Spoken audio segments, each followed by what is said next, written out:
Hey there, welcome back to the channel. So yesterday I took the SOLIS bucket off. Today we're going to put it back on. I'm hoping that this goes nice and smooth. It wasn't too bad taking it off. I think the more I do it, the more I'll get used to it. I did kind of like using the tractor without the bucket. Like I said, I keep the John Deere one on there. It's been on there for 6 years now, and I've only taken it off 2 or 3 times.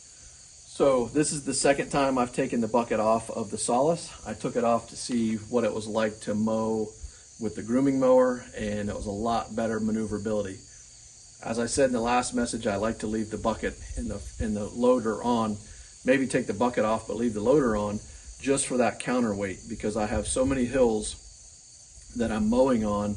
That front tire traction actually does improve with the added weight up front. So anyway, what we're going to do here is we're going to pull in, we're going to hook up the hydraulics. You got to remember to pull these pins. I've already taken the cotter pin out of them. Pull those out, pull in, hook up the hydraulics. Then everything goes right. When we move those, we're going to rock right back on to the brackets here, lift the bucket, lock it in, put the legs away. So that's what's going to happen. Let's see how it goes.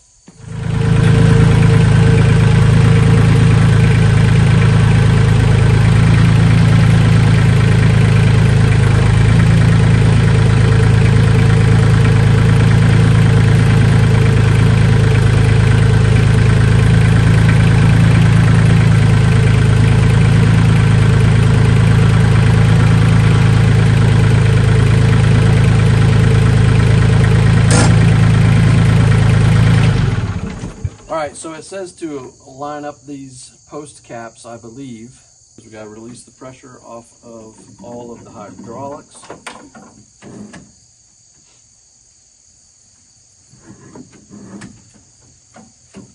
So we can hook those up nice and easy. I'm going to grab a towel for the hydraulic mess. Route my hoses back down, and in front here, make sure I got my colors lined up.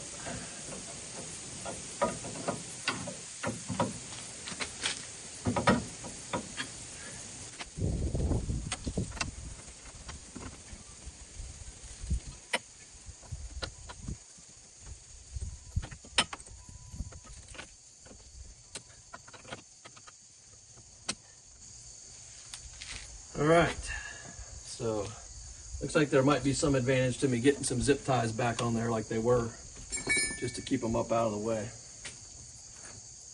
Let's see if we can get this thing to rock back on like it's supposed to.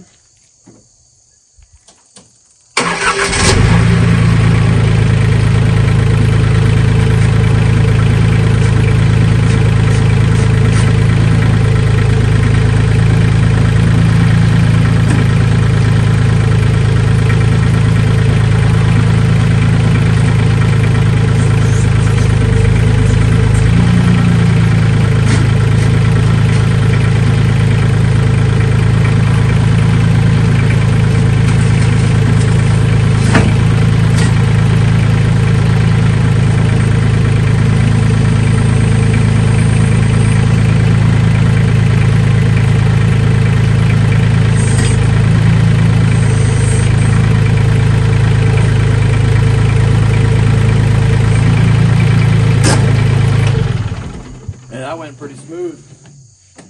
Second time's the charm, I guess. The key here is to move slowly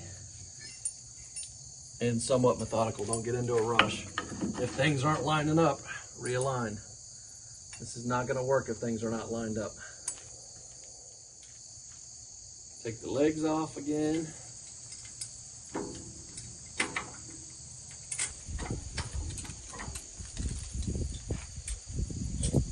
This restows back in here.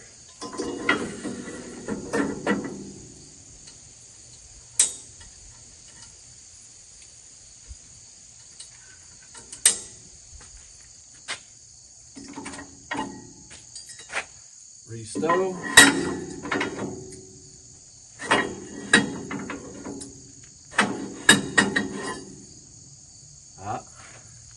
Looks like there might be an order. I did not know that. So the other side needs to come out first and be put away first, because they rest on top of one another. That I did not realize. Okay, explains why the pins are one's high and one's low. Didn't realize that. Okay.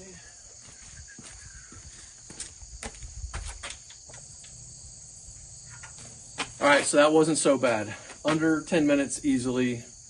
Biggest thing is making sure you're aligned, and as you start to roll that bucket, if it looks like you're not going to align, that the pins aren't going to be in the right spot, just adjust the tractor slightly and just keep making small movements, and everything will align back up and fall together. So we got that all set. There's one other thing I like to do right now. So as a good practice, while I have everything up and easy to access, I'm going to go ahead and top off all my grease real quick. I have a nice lock and lube. This thing's been a game changer for me, as has this DeWalt. This thing's nice. Not cheap, but very nice. Let's see, lock and lube, why aren't you connected? There we go. Let's see, where else do we have? Pivot point here. Here. Lots of them on the loader.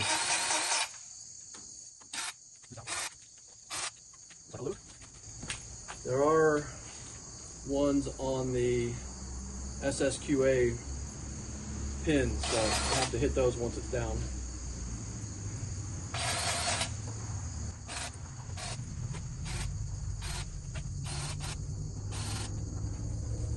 All right, so that's it. I'd say that was super easy. Second time around, much easier than the first time. So if you get frustrated the first time, know it gets better. And yeah, I think I'll be taking the bucket off a little bit more. I've got plenty of place to park it now. That used to be an issue. Part of the reason I didn't do the John Deere, I didn't have a place. But with all the parking space I have here on the barn door, it's not a challenge anymore. So if you're interested in picking up a DeWalt grease gun, the lock and lube attachment, if you already have a grease gun, this makes it really nice. I'll put links to those in the video description. But anyway, thanks a lot for watching. Have a great day. We'll see you next time.